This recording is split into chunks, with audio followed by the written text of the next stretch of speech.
Ada satu case yang lucu datang ke saya. Adalah 2 orang laki-laki mau bikin perjanjian pranikah. Saya bilang, nikahnya aja dilarang undang-undang, Anda berdua. Enggak Pak, ini saya mau bikin adalah perjanjian pisah harta untuk hidup bersama. Tetap hidup bersama yang boleh di Indonesia. Itu kejadian lucu banget. Dan saya alami bahwa 2 orang datang ke notaris untuk bikin perjanjian kawin sejenis.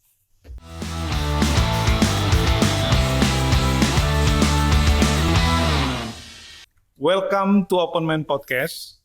Telah hadir bersama kita hari ini seorang notaris yang berpengalaman yang akan membahas topik yang cukup penting dan sangat sensitif, terutama bagi pasangan suami istri, yakni pembahasan mengenai perjanjian kawin. Bung Syarif,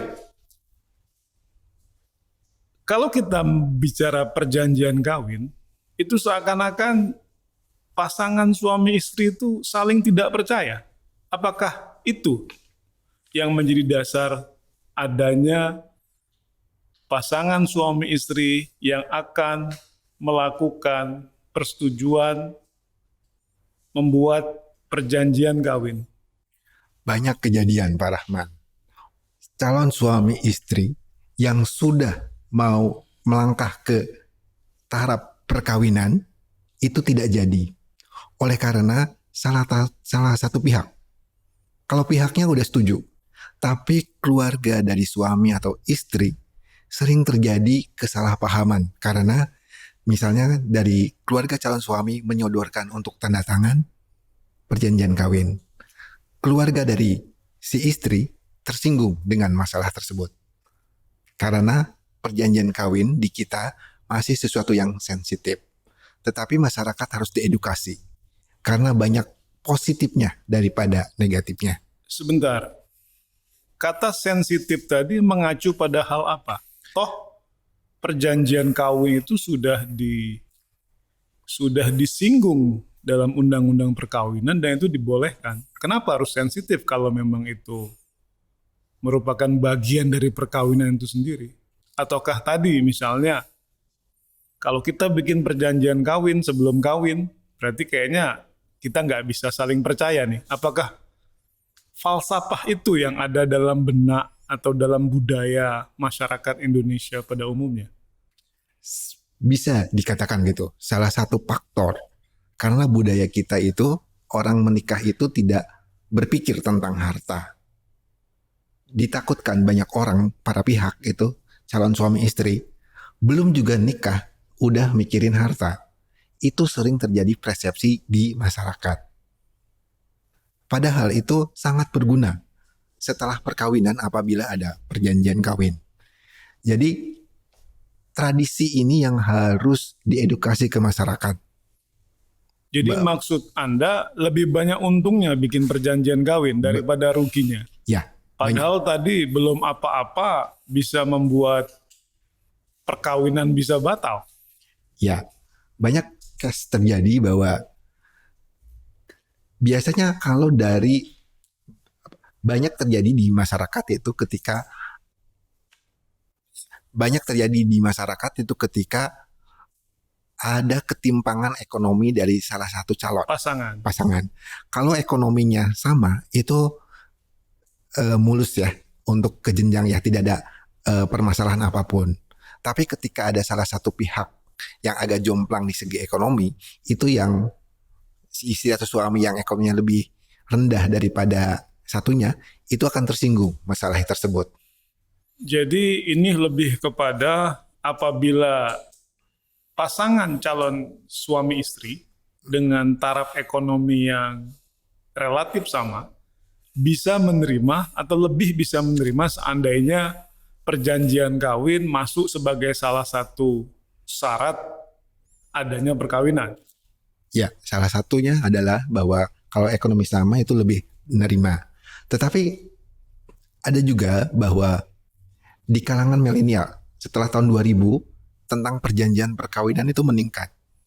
Kalau dahulu yang melakukan perjanjian pernikahan itu adalah dari golongan keturunan, karena itu sudah lazim di mereka, Adanya perjanjian kawin itu hal yang umum. hal yang umum. Meskipun latar belakang ekonomi mereka sedang-sedang saja.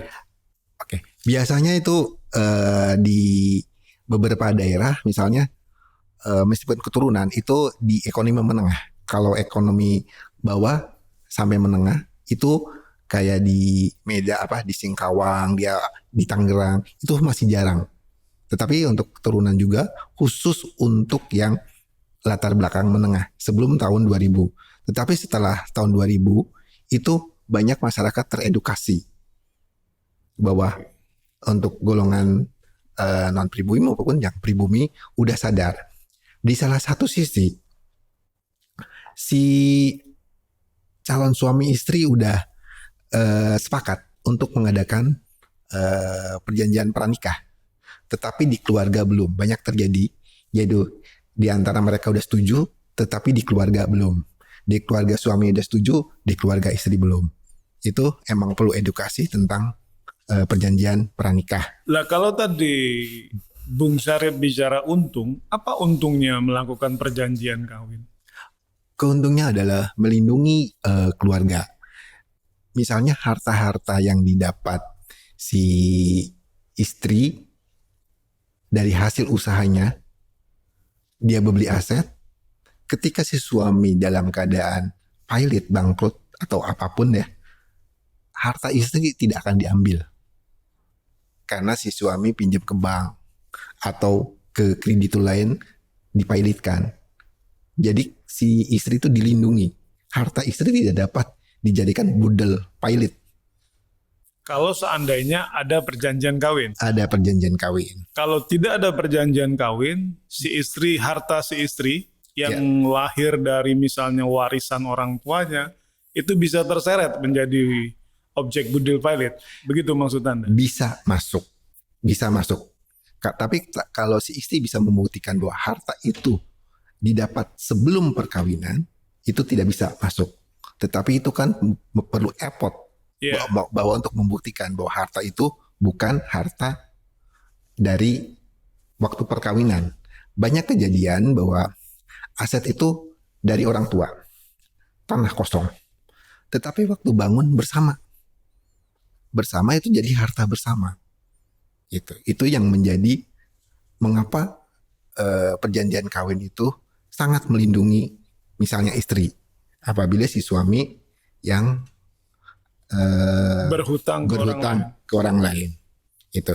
Dan setelah di pasal 29 ayat 1 Undang-Undang Perkawinan, dengan adanya Mahkamah Konstitusi, tidak saja perkawinan, orang yang telah melakukan perkawinan bisa menandatangani akte perjanjian kawin pada saat perkawinan.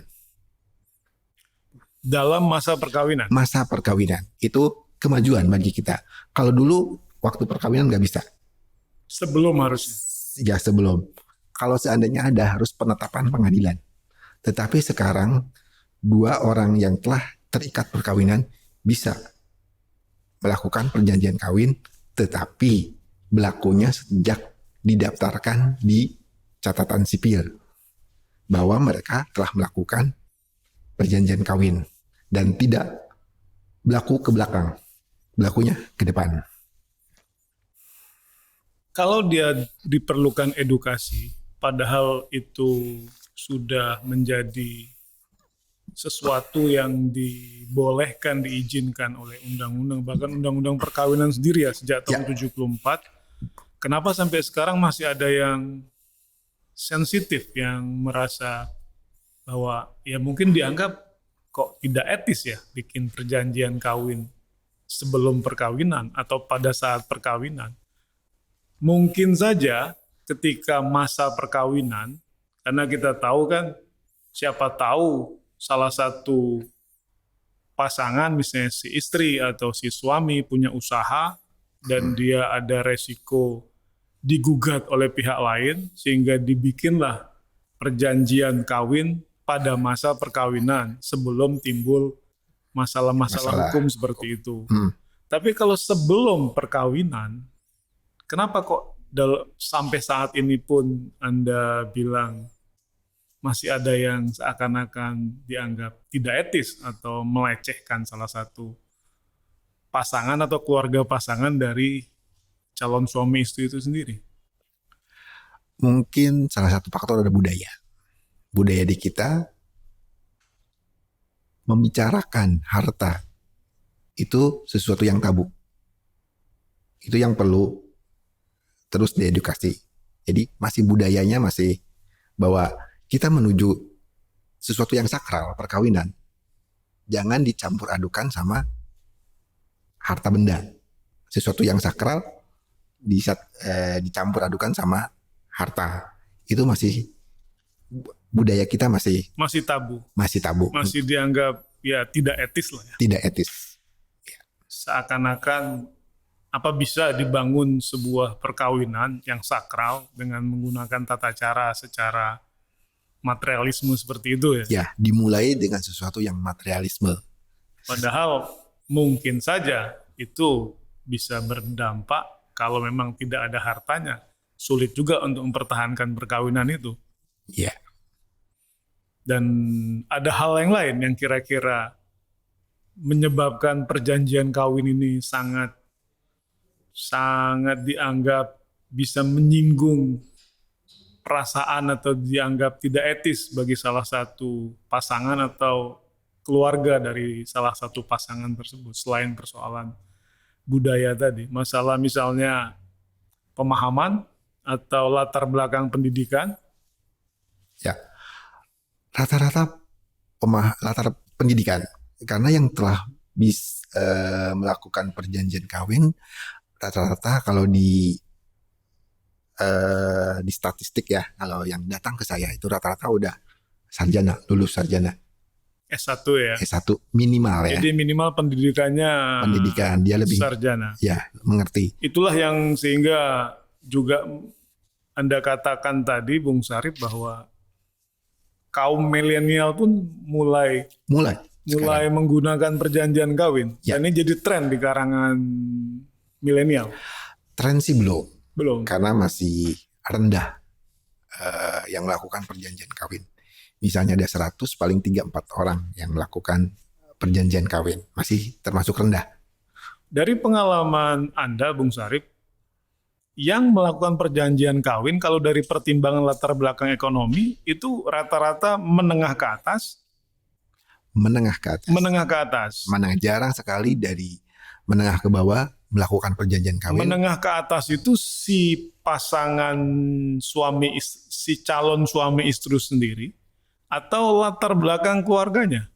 Latar belakang keluarganya. Jadi belum tentu kalau dia menengah ke atas hasil dari usaha dia sendiri, kemudian mau bikin perjanjian kawin. Ya. Jadi mungkin bisa ya disimpulkan bahwa perjanjian kawin ini lebih kepada persoalan keluarga dari masing-masing calon suami istri. Bukan maunya si calon pasangan suami istri itu sendiri. Untuk saat ini ya. Tetapi sekarang ada kemajuan. Jadi si para calon itu udah menyadari. Itu daripada sebelum tahun 2000 sama sekarang itu lebih banyak juga inisiatif dari si calon. Inisiatif dari calon. Tetapi memang masih banyak dari keluarga yang masih mendominasi untuk melakukan perjanjian perkawinan. Kalau dari yang Anda sampaikan tadi, memang ada perjanjian kawin itu bisa membatalkan suatu perkawinan? Ada. Ketika datang ke saya notaris, si istri didampingi sama keluarga si istri tidak mau tanda tangan dan menyampaikan kalau sampai tanda tangan kita batal perkawinan. Itu terjadi. Dan terjadi. Banyakkah kejadian seperti itu? Kalau yang datang ke notaris cuma satu itu aja. Tapi yang baru draft akhirnya nggak jadi banyak. Maksudnya baru draft, setelah itu ada percekcokan, saya kurang tahu. Tapi nggak datang lagi. Dan beberapa perkawinannya nggak jadi. Tapi cuma kasus cuma satu sih. Ini menarik.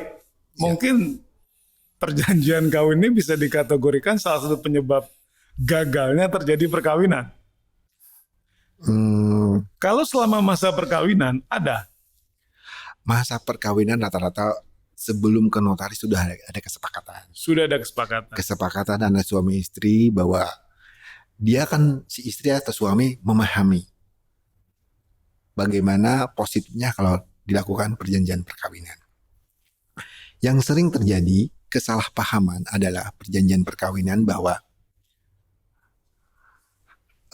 pemberian nafkah itu tetap dari suami, tetapi sering dijadikan salah presentasi bahwa dengan pisah harta ya suami bebas harta masing-masing. Jadi tapi tetap di undang-undang adalah kewajiban si suami. Jadi alasan si suami karena sudah ada perjanjian kawin, jadi kewajiban menafkahi itu hilang. Hilang, itu sering terjadi. Sering terjadi. Terus kenapa Anda berpikiran bahwa perjanjian kawin banyak untungnya? Kalau memang ternyata bisa berdampak seperti itu, Bung Sarip. Karena yang tadi itu kan edukasi masyarakat, salah penafsiran. Makanya kalau tanda tangan di depan saya tekankan bahwa dengan perjanjian harta Tidak menghilangkan tidak kewajiban mengajak suami. kewalingan. Tetapi ada beberapa akhirnya terjadi percekcokan oleh karena si suami dengan perjanjian kawin merasa kewajiban dia tidak ada untuk menafkahi. Itu salah. Mungkin usul saya, Bung Sarip masukkan saja klausul itu. Oh, masuk. Masuk kan? Di perjanjian kawin ada. Itu ditekankan bahwa klausul tentang kewajiban nafkah itu tetap ada di suami. Pendidikan anak, biaya rumah tangga tetap. Atau itu yang sebagai sebagai penyebab juga yang menimbulkan bahwa seandainya kalau si istri atau latar belakang dari calon istri lebih mapan secara ekonomi, yang menggawa si suami juga menjadi enggan untuk menandatangani itu. Sudah yang si istrinya lebih kaya, si suami dari latar belakang yang kurang kaya merasa kok terbebani karena ada kewajiban menafkahi itu. Untuk perjanjian kawin atau tanpa perjanjian kawin, nafkah itu ada tetap di suami, kecuali istrinya ikhlas. Jadi tidak jadi sebab sebenarnya, karena kewajiban nafkah itu ada di suami. Kecuali istrinya ikhlas ya, no problem. Kewajiban menafkahi dari suami itu berlaku untuk semua warga negara Indonesia. Sama, semua Dari semua latar belakang agama. latar belakang agama. Dan itu kalau kita mau bikin perjanjian kawin, klausul itu sebagai klausul yang wajib dimasukkan. Ya.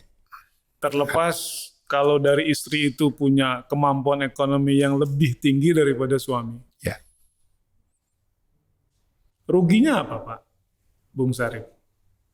Perjanjian kawin ini. Ini perjanjian ini bisa berubah nggak? Di tengah jalan, si suami bisa merevisi. Atau hartanya bisa bersatu kembali. Dan bukannya di Tetapi KUH Perdata katanya nggak boleh diubah. boleh asal tidak merugikan pihak ketiga. Tapi di pengalaman saya tidak ada. Jadi satu kali bikin perjanjian kawin. Satu kali. Sampai untuk selamanya. Ya. Meskipun misalnya dia dibuat pada saat atau sebelum perkawinan. Ya, banyak Tapi secara hukum bisa kan direvisi perjanjian kawin itu? bisa asal tidak merugikan pihak ketiga. Perlu penetapan pengadilan? Sekarang tidak. Tidak. Jadi tinggal datang ke notaris, disepakati, Terus dicatat catat.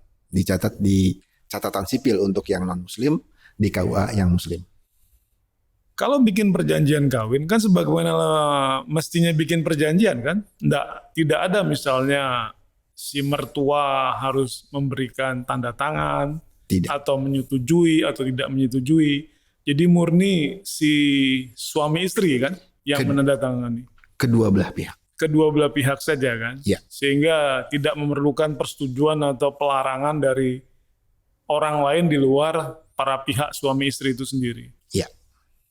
Kalau dia dibuat pada selama masa perkawinan dan di situ sudah ada anak yang cakap hukum, artinya sudah dewasa, perlu nggak persetujuan dari si anak? Tidak. Tidak. Karena mengikat itu dua belah pihak, antara si istri sama suami. Ada kejadian orang menikah tahun 59. Hampir 32 tahun yang lalu. Baru bikin sekarang. Anak udah punya cucu malah. Oke. Buat perjanjian karena si suami adalah seorang pengusaha. Dulu tidak buat perjanjian. Dia lihat manfaatnya lebih besar dan istri menerima bahwa kalau tidak bikin perjanjian malah lebih bisa merugikan pihak istri. Karena resiko usaha ya. Resiko usaha. Sehingga itu yang menyebabkan timbulnya upaya hukum yang sebelumnya perjanjian kawin. Itu mungkin motivasi ya. Atau penyebab yang sebelum kemudian dimungkinkan atau dibolehkan pada saat selama masa perkawinan. Ya. Jadi kalau yang tidak punya banyak harta nggak perlu juga perjanjian kawin ini. Tidak perlu. Rata-rata yang udah mapan. Kalau saya lihat ya pengusaha yang punya aset, yang tidak mempunyai aset cuma satu rumah ya agak susah sih. Jadi perjanjian kawin ini utamanya banyak mengatur mengenai masalah pengelolaan harta bersama.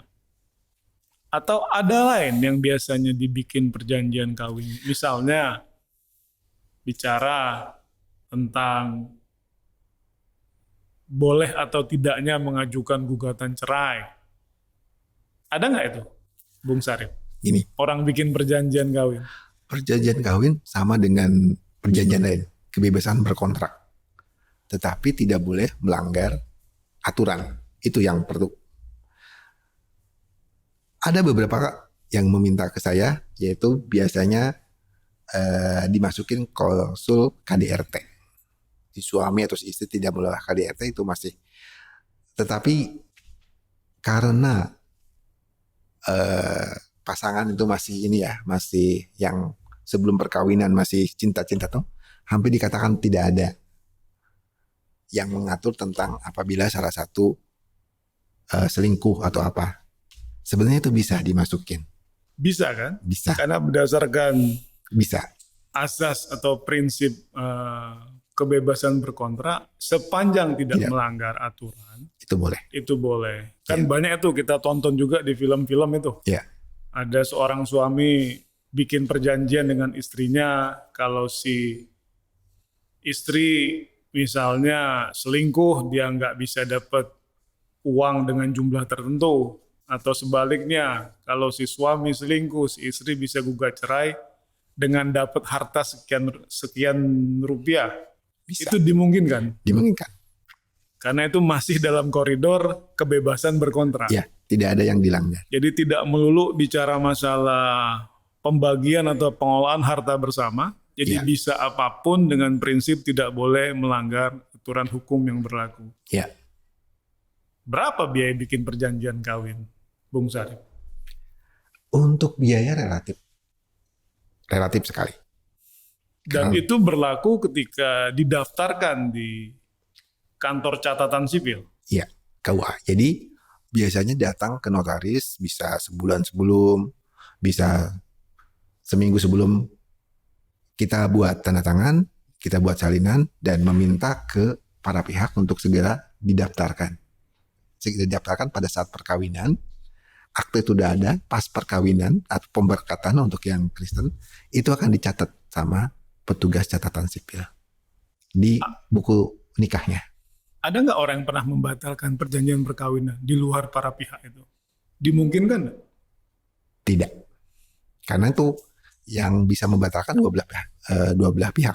Kalau misalnya dari keluarganya, misalnya dia dapat hibah atau dapat dari harta orang tuanya dan merasa isi perjanjian nggak cocok, si pemberi hibah atau si keluarga, si orang tua istri atau suami bisa membatalin itu? Tidak, karena kalau itu udah diperjanjikan di dalam akte perjanjian, bahwa harta yang didapat dari hibah maupun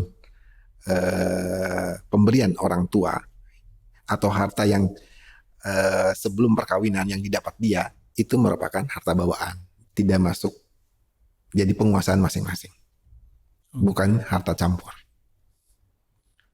Jadi secara umum perjanjian kawin ini lebih banyak untungnya. Ya. Dan bukan merupakan hal yang aneh, hal yang biasa. Ya, terutama yang kawin campur sama asing. Karena kalau kawin campur, terutama banyak, kalau saya di Tangerang ya, nikah sama orang Korea, si perempuan Indonesia di Tangerang. Ketika perkawinan, dia tidak bisa memiliki aset tanah, hak milik maupun HGB rumah, kecuali hak pakai. Karena dia pasal 21 Undang-Undang PT mengatur. Karena ada kecampur, jadi dia tidak bisa memiliki aset tanah, hak milik atau HGB. Dengan perjanjian kawin, mereka terpisah, si perempuan atau si laki orang Indonesia bisa memiliki tanah. Salah satunya ya. Salah satu. Jadi itu semacam exit clause yang Iya, menguntungkan, terutama kalau ada kawin campur. Apa suka duka orang bikin perjanjian kawin? Suka duka saya sebagai notaris atau para pihak? Pernah dimaki-maki sama keluarga salah calon suami istri karena dianggap bikin perjanjiannya tidak seimbang atau berat sebelah? Kalau itu nggak pernah. Yang paling kejadian yaitu tidak mau tanda tangan, si istri, si calon istri mau, si keluarga nggak mau. Akhirnya terjadi pertengkaran dan si keluarga meminta bahwa perkawinan dibatalkan. Itu di depan saya. Dan batal betulan? Kayaknya iya. Terjadi perdebatan. Apa perlu konseling sebelumnya?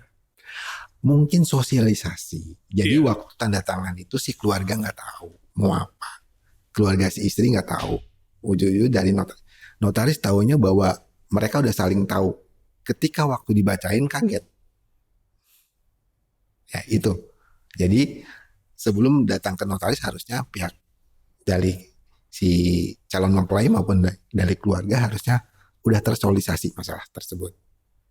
Ada juga yang diam-diam, keluarga nggak tahu. Si calon sendiri-sendiri banyak kejadian bahwa dari keluarga tanya, apakah betul pernah?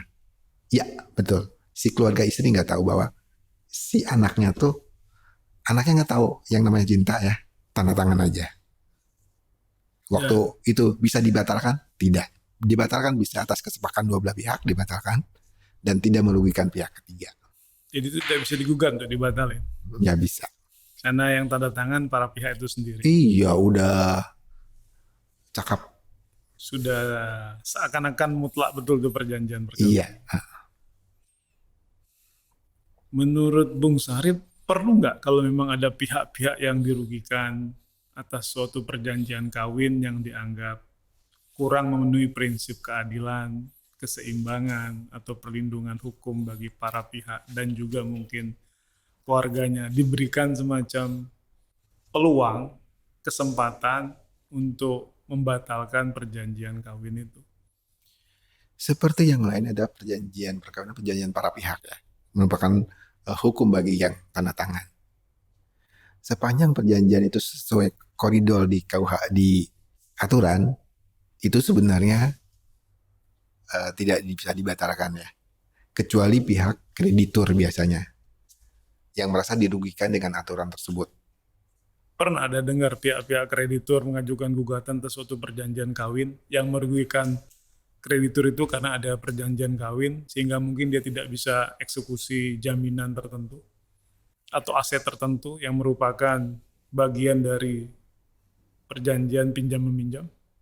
Kalau saya belum pernah, karena perjanjian biasanya di perjanjian yang pada saat perkawinan. Karena saat perkawinan sebelum aset-aset sebelum perjanjian kawin meskipun dalam perkawinan itu tidak terpengaruh dengan ada perjanjian kawin. Tidak terpengaruh karena itu tetap berlaku ke depan bukan ke belakang. Jadi aset-aset bank yang dijaminkan bank ya udah dieksekusi aja. Meskipun dari pihak istri, oh ini saya udah perjanjian kawin, misalnya tahun 2001. Itu aset dijaminkan 2019. Saya ada perjanjian kawin 2021. Itu tidak berpengaruh. Karena perjanjian perkawinan pada saat perkawinan berlaku ke depan, bukan ke belakang.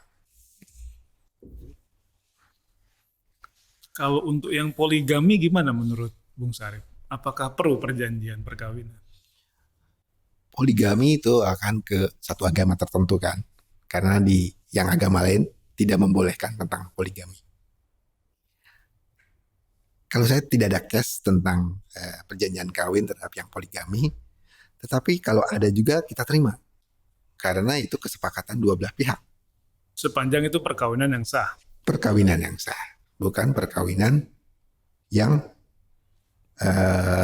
namanya apa? Perkawinan siri. Di bawah tangan. Di bawah tangan. Tidak boleh. Ada satu case yang lucu. Datang ke saya. Adalah dua orang laki-laki mau bikin perjanjian pranikah. Saya bilang, nikahnya aja dilarang undang-undang, Anda berdua. Enggak Pak, ini saya mau bikin adalah perjanjian pisah harta untuk hidup bersama. Tetap hidup bersama yang boleh di Indonesia. Itu kejadian lucu banget. Dan saya alami bahwa dua orang datang ke notaris untuk bikin perjanjian kawin sejenis. Itu kita, karena kan dilarang undang-undang, akhirnya. Jadi perkawinan tetap antara seorang laki-laki dengan seorang perempuan. Seorang perempuan yang bisa menjadi perjanjian kawin adalah seorang laki dan perempuan. Dan tidak ada istilah hidup bersama. Tidak ada. Sehingga perjanjian itu sudah batal demi hukum. Batal demi hukum.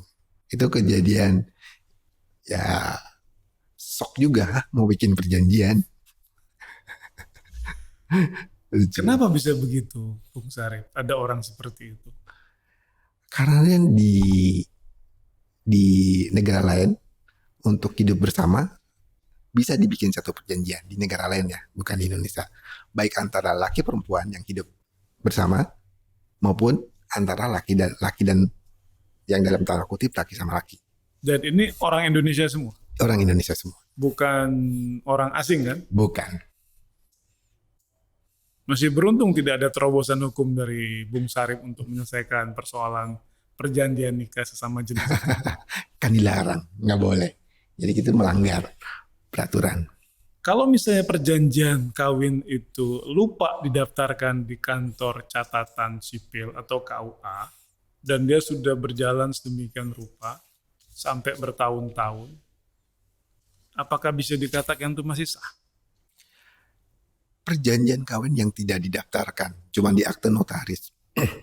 Tapi itu hanya berlaku ke dua pasangan tersebut, tidak ke pihak ketiga. Oke, jadi syarat ke pihak ketiga itu wajib didaftarkan. Ajas publisitasnya itu harus ke yang muslim ke KUA, yang non-muslim ke catatan sipil. Tidak untuk pihak ketiga kalau dia tidak didaftarkan. Tidak ke pihak ketiga. Jadi intinya kalau dia mau berdampak ke pihak manapun selain para pihak si istri atau si suami, dia wajib didaftarkan. Ya. Kalau dia lupa, terus ada permasalahan hukum, ada solusi lain. Misalnya minta penetapan, mengingat itu kan sah secara hukum perjanjian ya. Sebelum putusan MK terhadap yang cuma mengenal perjanjian pranikah, itu dimungkinkan penetapan pengadilan. Tetapi tetap berlaku ke pihak ketiga adalah ketika penetapan pengadilan tersebut. Bukan sebelumnya, meskipun ada perjanjian kawin, ke pihak ketiga tidak berlaku. Itu sebelum MK ya. Itu dengan penetapan pengadilan orang-orang yang lupa mendaftar. Berapa lama waktu dibutuhkan untuk mendaftarkan perjanjian kawin ke kantor catatan sipil atau kantor urusan agama? Kalau pranikah itu sebenarnya dengan pada saat akad di Islam maupun pemberkatan misalnya di Kristen itu langsung dicatat karena aktenya udah ada sama petugas catatan sipil udah dicatat terlebih dahulu dan langsung dikasih buku nikah atau surat nikah kalau di catatan sipil. Tetapi yang pada saat perkawinan itu ada proses, yaitu mencatat di catatan pinggir di buku nikah atau akte nikah yang Kristen itu 3 sampai 7 hari Untuk yang pendaftarannya. pendaftaran. Tapi untuk yang pranikah, karena waktu akad atau pemberkatan langsung ditulis, atau dari catatan sipil udah nulis duluan, karena aktenya 2 hari sebelum pernikahan udah dikasih sama para pihak gitu. Itu kebanyakan yang bikin perjanjian kawin pakai notaris ya Bung Sarip? Ya, Atau dia sendiri yang datang ke sana sini segala macam untuk pendaftaran, untuk ini? meskipun dimungkinkan, tapi dari catatan sipil KUA minta notaris. Jadi sudah jadi hal yang umum bahwa untuk perjanjian kawin notaris yang Ya, yang buat. buat. Ya, Tidak ada pihak lain. tidak ada. Advokat pun tidak. Tidak. Karena produknya akta ya. Iya.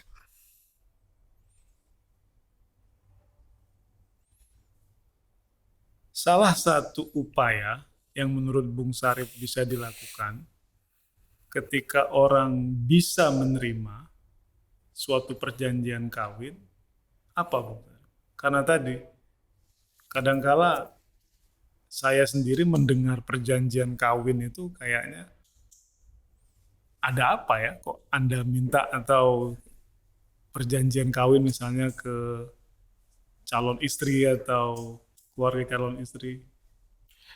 Sebenarnya Selain apa memang edukasi tadi edukasi karena terutama budaya kita sangat kental ya. Ya, menempatkan edukasi ini Bung Sarip. Apakah memang dalam proses masuk dalam sebagai prosedur orang mau kawin? Misalnya kan karena ini kan hal yang umum nih. Ya. Orang pengen perjanjian kawin, terutama orang dengan latar belakang ekonomi yang mapan, mau kawin, datang bikin perjanjian, supaya bisa dipahami semua pihak, perlu dimasukkan semacam bagian dari prosedur perkawinan itu sendiri. Karena ya terus terang saja, meskipun itu sudah berpuluh-puluh tahun, istilah perjanjian kawin jadi sepertinya dengar saja berat. Ya. Untuk sekarang agak berat karena kan harusnya ada edukasi. Ketika pembekalan buat nikah, kalau di KUA sekali, kalau di Katolik bisa 6 bulan. Tentang masalah ini tidak disinggung sama sekali. Di KUA tidak disinggung sama Tidak. sekali. Sama di pembekalan di agama lain lebih banyak ya. Kalau mau nikah hampir 6 bulan, ada yang hampir 6 bulan tiap. Tidak juga disinggung. Tidak. Kenapa dia tidak disinggung padahal itu bisa menjadi penyebab batalnya suatu perkawinan? Karena kalau mungkin ya masalah agama, perkawinan ada sakral. Tapi kesakralan itu tidak harus membuat perkawinan itu sendiri menjadi batal hanya karena ada inisiatif untuk mengajukan suatu perjanjian perkawinan dengan alasan-alasan tertentu. Atau emang ini perjanjian kawin lebih pas kalau dibikin dalam masa perkawinan? Ya, kalau lihat budaya kita emang ketika si suami istri udah teredukasi setelah melalui badai perkawinan, badai masa perkawinan misalnya, dia akan teredukasi sendiri bagaimana dibutuhkannya, apalagi salah satu pengusaha ya. Banyak kejadian saya tanya kalau di Muslim kita tahu bahwa cuma 1 hari atau 2 hari ya tentang edukasi sebelum pembekalan perkawinan. Saya tanya ke agama lain, ternyata sama, tidak pernah diedukasi. Karena kalau di Islam adalah sakinah mawadah warahmah. Yang penting itu tentang harta itu emang mungkin agak sensitif, tidak disinggung juga. Emang edukasi terhadap ini kurang. Makanya seperti saya bilang bahwa rata-rata yang tanda tangan membuat perjanjian kawin, latar belakang edukasi itu biasanya pendidikannya menentukan untuk dibuat atau enggak. Meskipun banyak dari keluarga HEP atau ada, tetapi dari keluarga maupun dari pihaknya edukasinya menengah atau kurang, itu nggak pernah buat. Terakhir Bung Sarif, menurut Anda ke depan apakah perjanjian kawin ini akan semakin diperlukan oleh para pihak atau akan menyusut karena ya budaya sulit untuk menerima perjanjian kawin, terutama kalau perjanjian kawinnya sebelum kawin? Trennya meningkat karena anak-anak milenial yang udah kelahiran 2000 ya, udah atau 90-an itu edukasinya udah bagus, mungkin dia dapat dari informasi kanan kiri itu frekuensinya kalau di tiap tahun di teman-teman saya notaris itu meningkat karena edukasi mungkin ya dan informasi bahwa pentingnya perjanjian kawin. Baik Bung Sarif, terima kasih atas kehadiran Anda. Semoga Anda tambah sukses dan bisa banyak menyelesaikan perjanjian-perjanjian kawin ke depannya. Terima kasih. Terima kasih Bung Rahman.